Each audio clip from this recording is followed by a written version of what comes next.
கர்த்தருக்குள் மிகவும் பிரியமான தேவனுடைய பிள்ளைகள் யாவருக்கும் உயிர்த்தெழுந்த ஆண்டவராகிய இயேசு நாமத்திலே குழுவில் இருக்கிற அனைவருக்கும் குழுவின் சார்பாக உங்களை வாழ்த்துகிறோம். நாம் யாவரும் நலமாயிருப்பதற்காக தேவனுக்கு கிறிஸ்து மூலமாய் நன்றிகளை முதலாவது சொல்லிக் கொள்வோம்.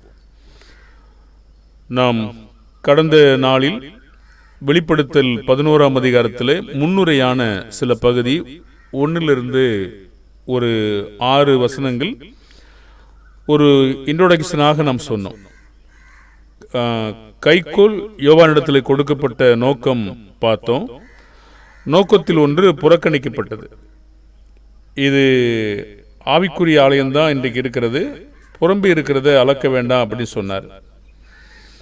இப்போ புறஜாதியார் பரிசுத்த நகரத்தை 42 மாதம் மிதிப்பாங்க அப்படின்ற ஒரு வார்த்தை பார்த்தோம்.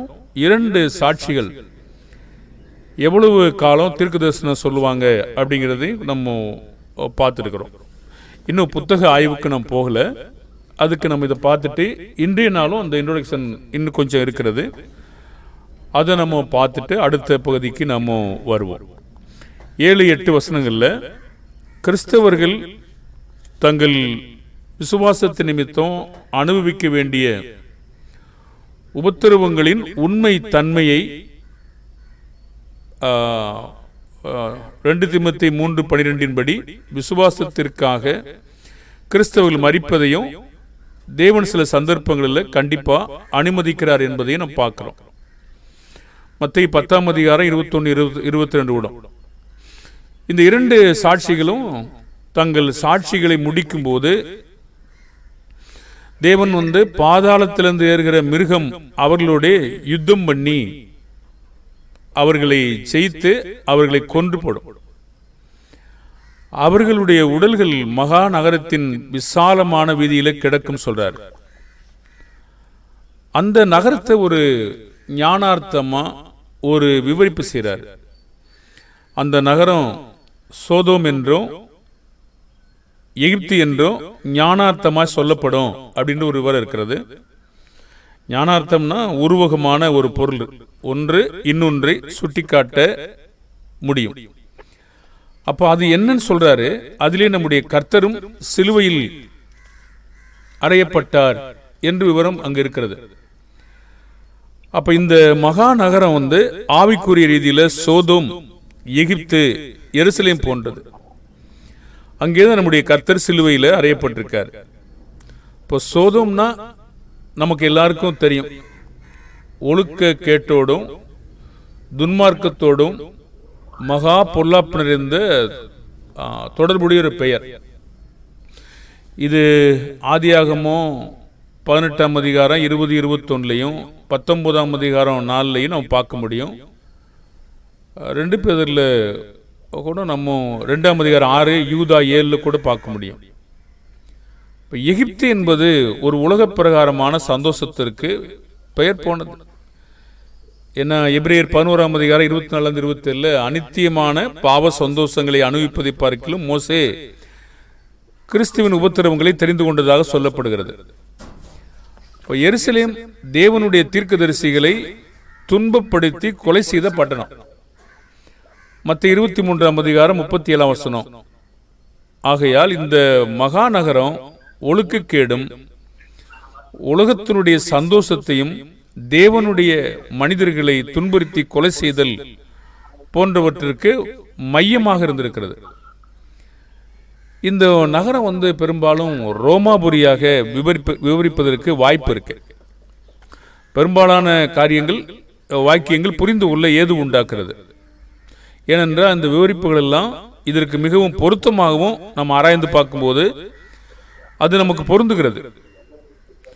இன்றைக்கும் கூட இதே சக்தி, அதாவது வல்லமை உலகத்தில் கிரியை செய்கிறது. இன்றைக்கு மக்களுக்கு உலகத்தினுடைய காரியங்களை செய்யறதுன்னா ரொம்ப விருப்பம், உலகம் போல நடக்கிறதுனா ரொம்ப விருப்பம். அநேக மக்கள்கிட்ட நம்ம கர்த்தருக்குள் ஞானஸ்நானம் எடுத்து இவ்வளவு காலம் வந்த பிற்பாடு கூட பழைய சுபாவங்கள் இன்னும் கூட போகாமல் இருக்கிறத நம்ம பார்க்க முடியும். அப்படியான உலகத்திலிருந்து இன்னும் நம்ம வெளியே வராமல் இருக்கிறது ஆச்சரியம் ஒன்றும் இல்லை. அன்றைக்கு எப்படி இருக்கிறதோ இன்றும் உலகம் பொல்லாப்புக்குள்ள தான் இருக்கிறது.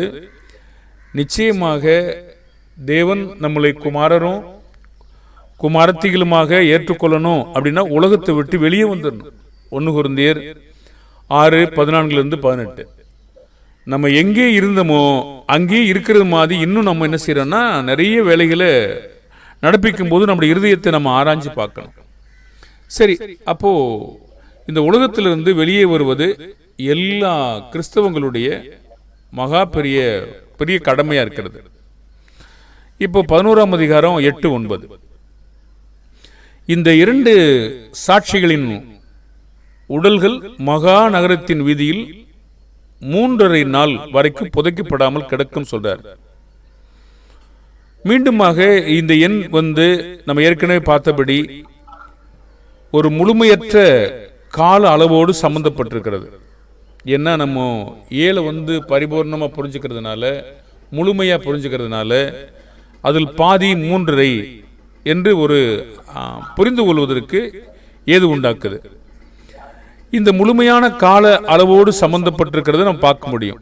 அதாவது இந்த 2 சாட்சிகளின் உடல் அங்கே தற்காலிகமாக இருக்கும். இந்த வசன பகுதி அவர்கள் மரணத்திலிருந்து உயிர்த்தெழுந்தார்கள் என்று சொல்கிறது. 11ஆம் அதிகாரம் 11ஆம் வசனத்தில் அவ்விரண்டு தீர்க்கதரிசிகளும் பூமியின் குடிகளை வேதனைப்படுத்தினபடியால் அவர்கள் நிமித்தம் பூமியின் குடிகள் சந்தோஷப்படுவார்கள். 11:10 ஜனங்கள் தேவனுடைய வார்த்தைகளை வெறுத்திருக்கிறாங்க. ஆகவே சத்தியம் அவர்களை வேதனைப்படுத்தியது.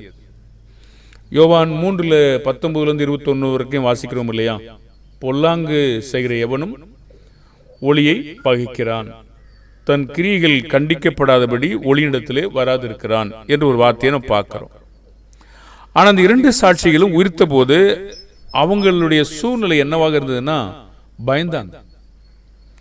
11ஆம் அதிகாரம் 11ஆம் வசனம், இங்கே ஏறி வாருங்கள் என்று வானத்திலிருந்து தங்களுக்கு உண்டான ஒரு பெரிய சத்தத்தை அவங்க கேட்டு மேகத்தில் ஏறி வானத்துக்கு போனால் அவங்களுடைய சத்துருக்கள் அவங்கள பார்த்தாங்க. 11ஆம் அதிகாரம் 12 தேவனுக்கு உண்மையான ஊழியம் செய்து அவருடைய வார்த்தைகளை பிரசங்கித்து மரணம் நேரிடும் அளவுக்கான பாடுகளுக்கு மத்தியில் அவருடைய சபை கட்டப்படுவதற்கு உதவிய 2 சாட்சிகளின் உயிர்த்தெழுதலானது உண்மையுள்ள எல்லா கிறிஸ்தவர்களுக்கும் முடிவிலே கொடுக்கப்படும் ஒரு நித்திய வெற்றிய ஒரு அடையாளம் காட்டுவதாக கூட இருக்க வாய்ப்பு இருக்கு. ஏன்னா பாடுகள் மத்தியில கடைசியில ஒரு வெற்றி கிடைக்கும் அப்படிங்கிறது மாதிரி இருக்கு. 1 கொரிந்தியர் 15:16-57 வரைக்கும் இந்த வசனங்கள் நமக்கு பொருத்தமா இருக்கும். எபிரேயர் 13:5-6 கூட. ஆகவே மனிதர்களும் அவர்களால் செய்யப்படும் எந்த ஒரு காரியத்திற்கும் நாமோ அச்சமோ பயமோ பயப்பட வேண்டியதில்லை. மனிதனுக்கு நம்ம பொதுவாக பயப்பட வேண்டாம். அதிகாரிகளுக்கு பயப்படுவோம், எவனை கனம் பண்ண வேண்டியதோ அவனை கனம் பண்ணுவோம், யாருக்கு வரி செலுத்தணுமோ அதை செய்வோம், யாருக்கு கடமை செய்யணுமோ அதை செய்வோம். ஆனால் தேவனுடைய காரியம் என்று வரும்போது மனிதர்களுக்கு நம்ம பயப்படாம தேவனுக்குள்ளாக பலப்பட்டு தைரியமாக வேலை செய்வோம். நெகேமியா போன்று, நெகேமியாவை எத்தனை பேர் பயமுறுத்தினாங்க தெரியுமா? அந்த காரியங்கள் கைகூடி வந்த போதும் கூட கைக்கூலி கொடுத்து பல்வேறு விதமான துன்பங்களுக்குள்ளாக நெகேமியாவை துன்பப்படுத்திக்கிட்டே இருந்தாங்க. அவங்கள பரியாசம் பண்ணாங்க, சக்கந்தம் பண்ணாங்க, ஏளனமா பார்த்தாங்க, கைக்கூலி கொடுத்து போய் உள்ள அந்த ஆலயத்தில் போய் பதுங்குவோம்னு கூட சொன்னாங்க. ஆனால் நெகேமியா என்ன சொன்னாரு? என்னை போன்ற மனிதன் உள்ளே ஓடி பதுங்குவானோ என்று சொன்னார். கர்த்தருடைய பிள்ளைகள் இந்த விதமான மிரட்டுதலுக்கோ கைக்கூலி கொடுத்து வேலை செய்கிறவங்களுக்கோ நாம பயப்பட தேவையில்லை. தேவன் நம்மோடு கூட வேலை செஞ்சிட்டு இருக்காரு. அதனால கர்த்தர் சொல்றாரு, என் சிநேகிதராகி உங்களுக்கு நான் சொல்லுகிறேன். லூக்கா 12:4-5 சொல்றாரு, சரீரத்தை கொலை செய்து அதன் பின்பு அதிகமான ஒன்றும் செய்ய திராணி இல்லாதவர்களுக்கு பயப்படாதிருங்கள். அவர் சொல்றாரு, இன்னாருக்கு பயப்பட வேண்டும் என்று உங்களுக்கு காண்பிக்கிறேன். பாருங்க, அப்ப நம்ம பயப்படணும்னா யாருக்கு பயப்படணும் அப்படிங்கிறத முதல்ல நம்ம தெரிஞ்சு வச்சுக்கணும். அதான் சொல்றாரு இன்னாருக்கு. அந்த இன்னாரு என்னென்று அடையாளப்படுத்தவும் செய்றாரு. கொலை செய்த பின்பு நரகத்திலே தள்ள வல்லமை உள்ளவருக்கு நீங்க பயப்படுங்க. ஆமா, நீங்க அவருக்கு தான் பயப்படணும் என்று உங்களுக்கு சொல்லுகிறேன்னு சொல்றாரு. அதற்கு மாறாக தேவனையும் அவருடைய பிள்ளைகளையும் துன்புறுத்தும் போது தேவ பயமற்றவர்களுக்கு நியாய தீர்ப்பு கண்டிப்பா காத்திருக்கிறது என்று வெளிப்படுத்தல் 11:13 நமக்கு உணர்த்துகிறது. அந்த நேரத்தில் என்ன நடந்தது அப்படின்னு பார்த்தீங்கன்னா, பூமி மிகவும் அதிர்ந்தது.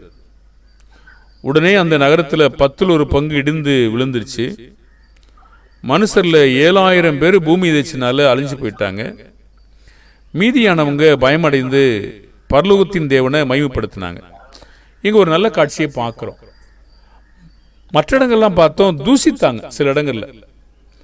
ஆனா இங்கே மீதம் இருக்கிறவங்க பயமடைந்து தேவனை மகிமைப்படுத்துறாங்க.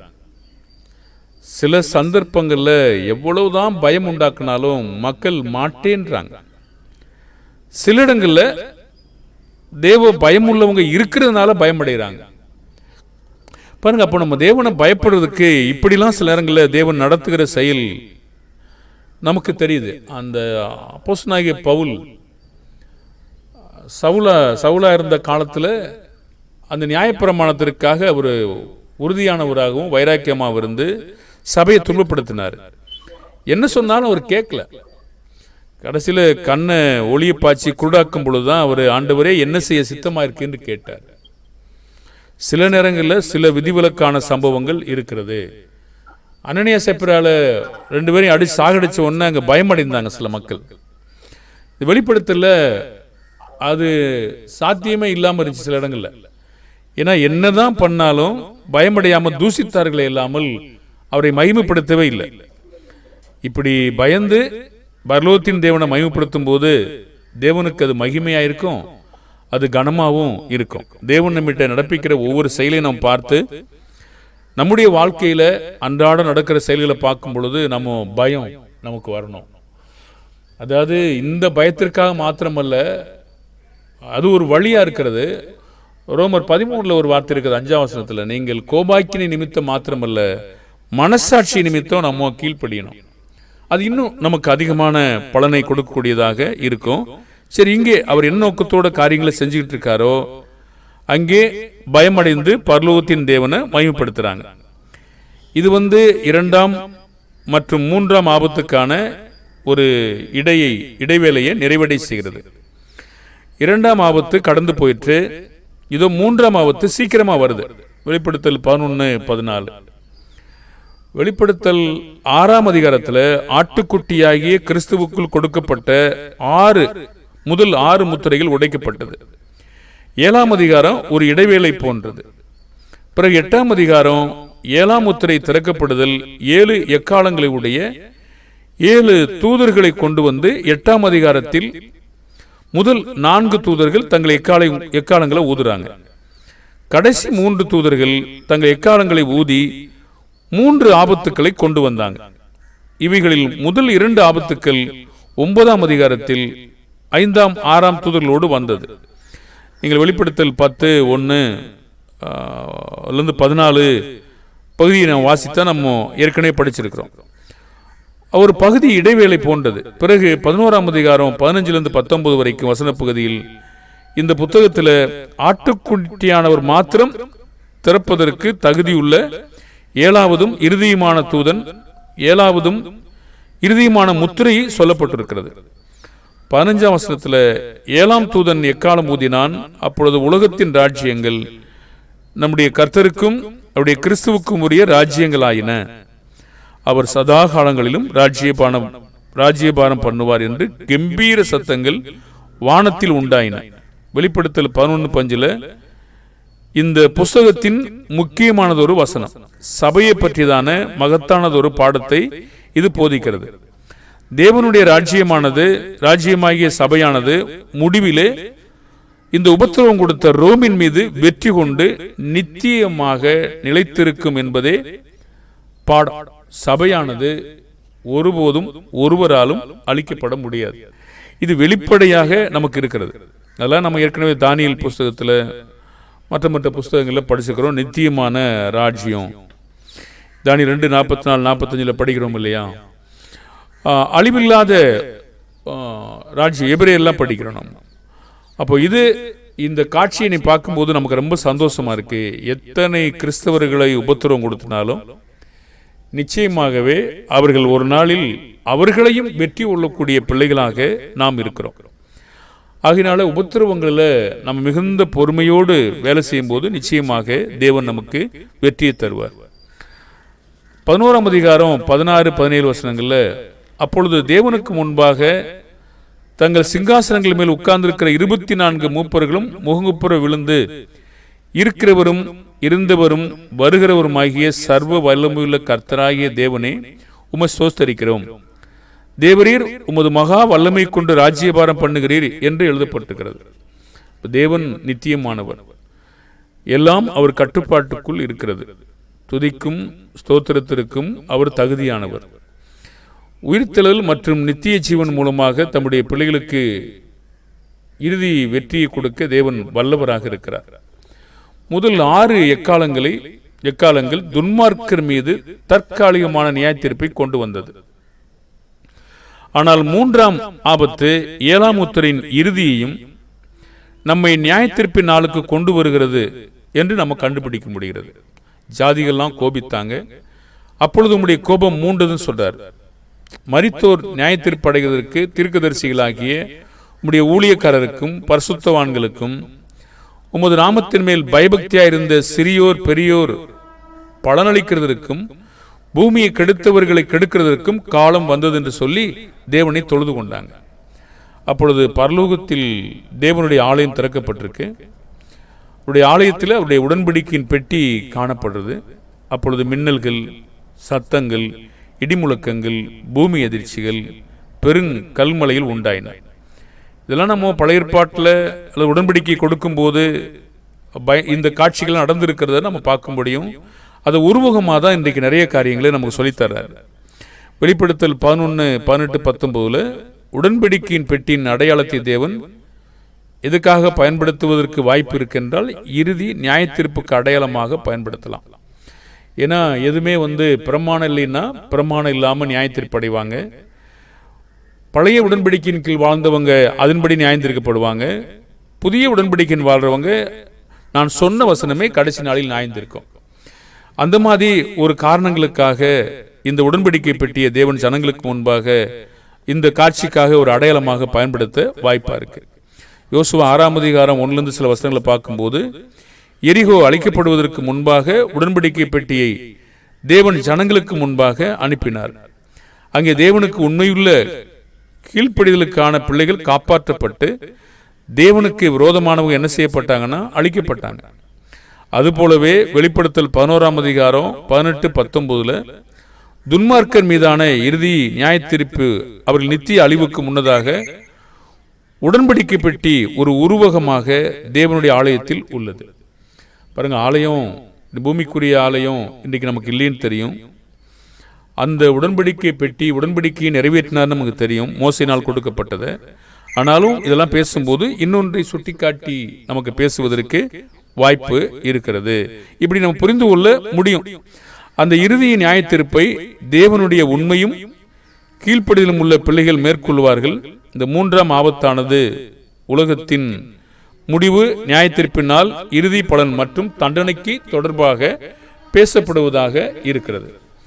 கர்த்தருக்கு சித்தமானால் வரக்கூடிய நாளிலே இந்த 11ஆம் அதிகாரத்தில் புத்தக ஆய்வாக நம்ம கொஞ்சம் பார்க்கலாம். நிறைய வசனங்களை நாம் படிக்க முடியாமல் வசனங்களை சொல்லிட்டோம். அதை நம்ம படித்து பார்த்து ஆராய்ந்து பார்த்து போவோம். பொறுமையாக காத்திருந்த தேவ பிள்ளைகளுக்கு நன்றி. கர்த்தர் உங்களோடு கூட இருப்பாராக. இந்த நாட்களெல்லாம் நாம் படிக்கும்படியான தேவன் பாராட்டின கிருபைக்காக நன்றி செலுத்துவோம். நன்றி சகோதர சகோதரிகளே.